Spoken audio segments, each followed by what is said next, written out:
you're interested in how you can get into making music and producing, or you already make music and are just wondering how I got into making music, or interested in the avenues I'm going to suggest for getting into making music and producing, then stay to the end of this video. First off the bat, we need to get this out the way right at the start. There is no level of music ability that you have to start producing music. For anyone that thinks, oh, I probably can't produce music because I have no background whatsoever in music at all, and I just don't know where to start, and there'll be thousands of other people which will be better than me, which will learn quicker, which will have a more natural ability.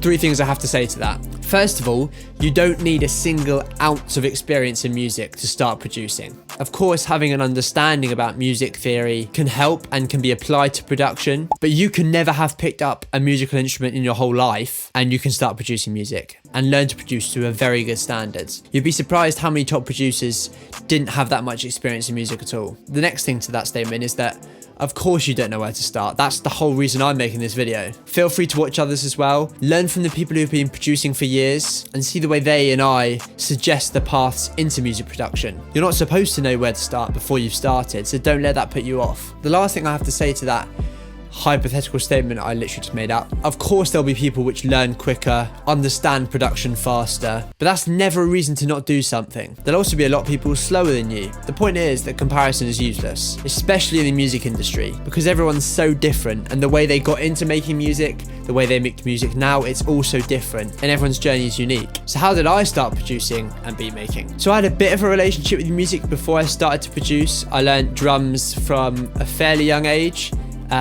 Played in my church worship bands, not to any kind of outstanding level, really. I've never been amazing at a single instrument, but I learnt enough to play along to songs. I'd always also muck about on the piano, say, you know, I went to a family friend's, they had a piano there, I kind of just enjoy playing some chords, just kind of really enjoy putting a few chords together. By a few chords together, I literally mean like the classic C, A minor, F. It's great stuff. But obviously I had no idea what I was really doing. So my first actual start with music production itself was on GarageBand on my iPhone 5, maybe 6. Anyway, me and my mate recorded some diss tracks on our other mates at school for a laugh, and that was kind of my first introduction into a DAW, which for those that don't know is a digital audio workstation. So for me that was GarageBand, that's what I started on my phone. Basically a software for music creation. I made some other jokey songs on my phone, and all I'd do would be dragging loops, the stock Apple loops, which Apple give to everyone who has that software. I just drag different ones together and make a song that way. And I actually think this is a great way for you watching this video to get into music production. If you have an iPhone or an iPad, you can download GarageBand and just start by dragging the loops they have in there together. They automatically adjust the tempo of each loop to your project tempo, so everything will match up, so you don't have to worry about that. They list the key of each loop in the information of it, so that's really simple to kind of match. And just experiment with that. The key is just to have fun, especially right at the start. I know it can be frustrating when you're not able to kind of do the things that you want to do because you're not at the level where you can do it, but just have fun with experimenting at the start. While you're doing this, and by the way, if you don't have an Apple product, there are plenty of other free versions of DAWs that you can use instead of GarageBand. Watch as many tutorials as you can on how to use the software you're using, how to make chords, melodies, where to place kicks, snares, how to make drums, etc. It can feel like a lot because there's so many videos out there teaching you on how to do these things, but instead of seeing it as really overwhelming, try and view it as just kind of endless opportunities for you. Like literally every video you watch, every tutorial, I'm sure you'll learn something new, and that's going to really help you become better at music production by learning your DAW, learning from each individual person something new. It also helps so much if you learn how to make music from scratch. By doing this over a period of time, you kind of train your ear to know what sounds good and what doesn't sound good, what sounds right and wrong. Of course, generally speaking, there is no right and wrong in terms of making music. There is no right way to do things. But for learning at the start, kind of just let's keep things simple. Putting melodies on top of chords and figuring out what sounds right, what's in key and out of key is just kind of a good way to start. After you spent time experimenting, dragging loops together, developing your ear, learning how to start making music from scratch, you can then change from GarageBand to Logic, and for non-Apple users, the free version of the DAW you're using to the full version. This is when things can really level up because you're now kind of using the tools which all the top producers use. Of course, they're going to use a lot of third-party plugins which you don't have access to, but in terms of the actual DAW itself, you've now got the tools and the software that these top producers are using. So the sky really is the limit. So after I used GarageBand and spent a lot of time making beats with that and learning how it works, learning how to make music, I then transferred to Logic Pro. And for me, it felt like a lot of money and quite a commitment in terms of how much I was going to spend on it at the time, because it was and still is a lot of money. But this is when I've really had to learn the software itself, and it's something that you need to do. Learn the basics of the software,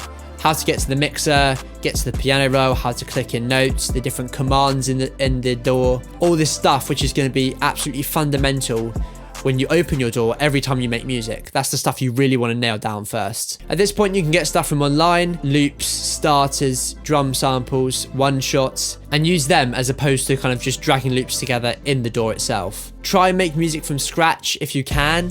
I know it's difficult, but honestly, I can't emphasize how much it's going to help you in the long run and how much of a head start it will give you. If you're looking for the quickest way to get better at this point, I'd say, and I know a lot of other producers would say the same, you've got to remake music. Pick a song in the charts or one of your favorite songs and try to remake it. This will develop all the skills you need to make your own music. It will force you to select the right sounds, create chords, see how chord progressions are made and how they work, the level of production that goes into each song, how complex or simple it is, etc. Continue to do this and you'll see yourself dramatically improve. Continue to watch videos and improve that way as well. Now, you've already started producing. You've already kind of achieved what you set out to do initially, which is to just start producing music. Now it's a matter of dedicating time and effort to slowly get better and studying what good songs sound like and what you can do to use them and apply what they do into your own music. I then spent a lot of time working on music, taking free samples from online and incorporating them into my music until I was making beats I felt at the time were good enough to sell for people to buy. Little did I know how wrong I was.